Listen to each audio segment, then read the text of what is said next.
True TV, Douglas Bickford. Today's date is the 22nd of March 2013. We are being sprayed, folks. This is going to be part 5 of Why in the World Are They Spraying? Watch it and please spread this video. We are being sprayed repeatedly. The government has contracts all over the planet. I was at WMI, Weather Modification Inc. in Fargo, North Dakota. I talked to one of the pilots. He says there are nozzles hooked on the planes. He says he's spraying silver iodide. Silver iodide is hazardous to your health.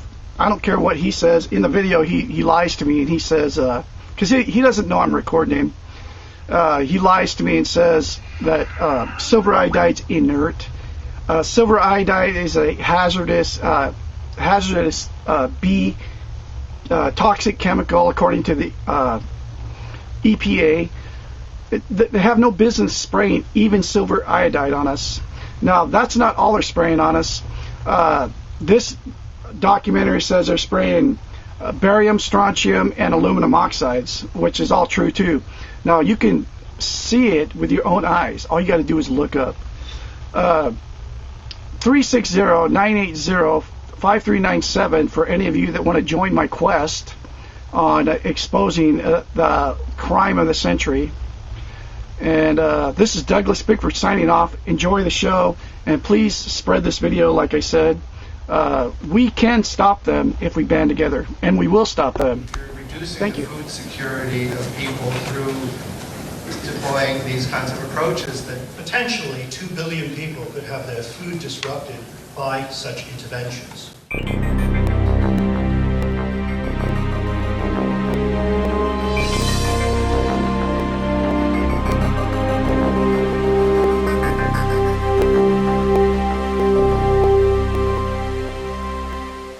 I've been an organic farmer my entire life.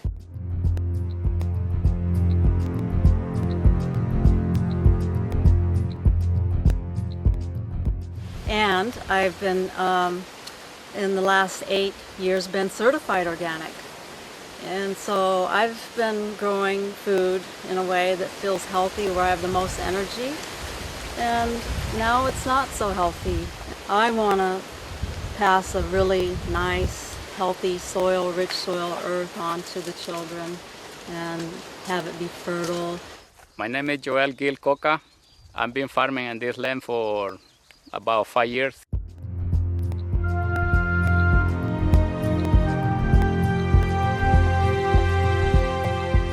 Since 2007, and I'm certified organic since 2001. 10 years ago, when I started working for myself, we can grow cilantro, no problem. We can grow basil, no problem. We can grow Chinese cabbage without get trouble, or any vegetable.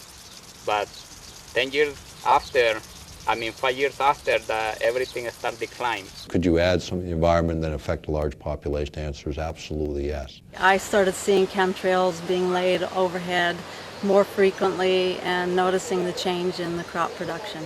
What we see in our area, anytime there's convective clouds, anytime there's a large cumulus cloud forming and beginning to rise, we hear aircraft in the vicinity, we see them actually flying over these convecting clouds, and then in a very short time, before those clouds generally will drop any precipitation, we'll see the entire cloud more or less dissolve into what looks like a massive smoke bank.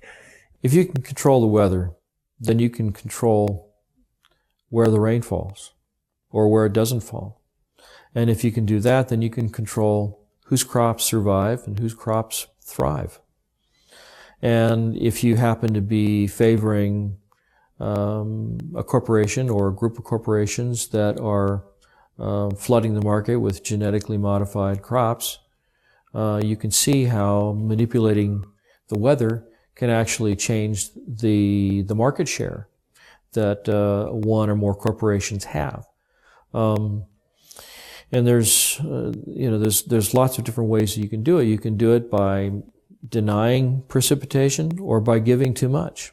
You can cause, unusually large hailstones to come out of the sky and completely obliterate a crop of corn. There's lots of different ways that you can do it. Tornadoes rip up an entire town, like Joplin, Missouri, I think it was. If you look back at the tapes of those weather systems and you look 5 days prior to that, you'll see that in those days preceding those events, there was all kinds of aerosols being sprayed all along the California coastline, where the moisture for those storms came from, where those storm systems originated. It's insidious when you think about it. Well, Mike, I've seen since the chemtrails have come, there's a direct correlation with the way the food doesn't look as healthy and vibrant, and less of it, and that concerns me. And of course, all crop losses are related to weather modification problems, either climate, worldwide weather, or local weather, which is called microclimates. And these microclimates definitely determine what crop grows where and in which community. And so therefore, without stable microclimates, we cannot produce as much food for the rest of the world and ourselves as when we have a more stable microclimates, not only in the United States, but in other countries as well. We fertilize it really good and they still have a lot of trouble to produce. And I think this is not fun because we're losing a lot of money putting into this kind of production. In 2008, 2009, 3 times I lost my complete planting of Chinese cabbage. Weather events is one of the key components to most commodities that are traded. Let's just say your agricultural group, corn, soybeans, wheat, something along those lines. Weather is by far the largest affecting factor in the price of those commodities. If one farmer's crop fails, we have a major crop failure, say in corn, now that's going to affect every other company that uses corn in their manufacturing process. There's going to be less of it. And anytime there's less of something, that creates a price rise. Demand rises, okay, because there isn't any of it. There's only one thing. You've got 5 people that want it, so they're going to pay more money for it. The companies know that, so they're going to hike the prices up anyway. The consumer actually sees the big brunt end of the higher costs in the commodity due to the adverse weather condition. Obviously, the consumer will pay that price. I've noticed that the rainfall is less predictable, and then when it does rain, it does rain periods of time that's more like longer periods. So not only do we have the pollution, not only do we have stunted growth, but we also have changes in weather. And it's been severe changes in weather all across the globe. I don't have a clue how bad they are, but I know they are affecting already in certain plants, like basil, cilantro, and sometimes the broccoli get too much fungus. It can be from those things because no matter what we do, it doesn't fit. It's not working right.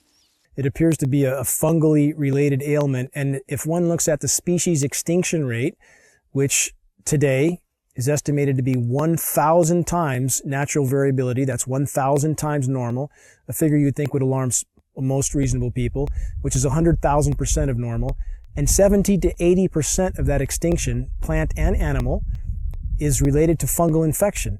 Geoengineering particulates are known to proliferate fungal reproduction. Abiotic stresses are drought, cold, heavy metals, excess moisture in the soil.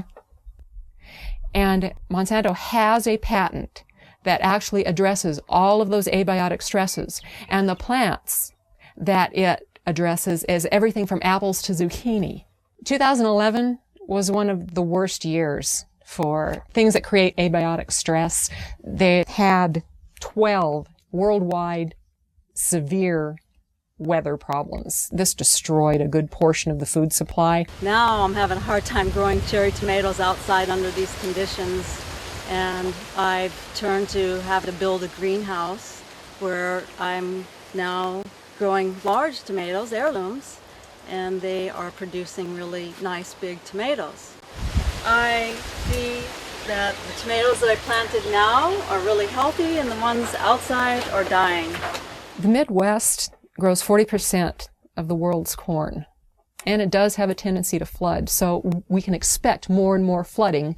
According to the statistics, the EPA statistics say that there's going to be more and more flooding. Monsanto is one of the world's largest chemical companies.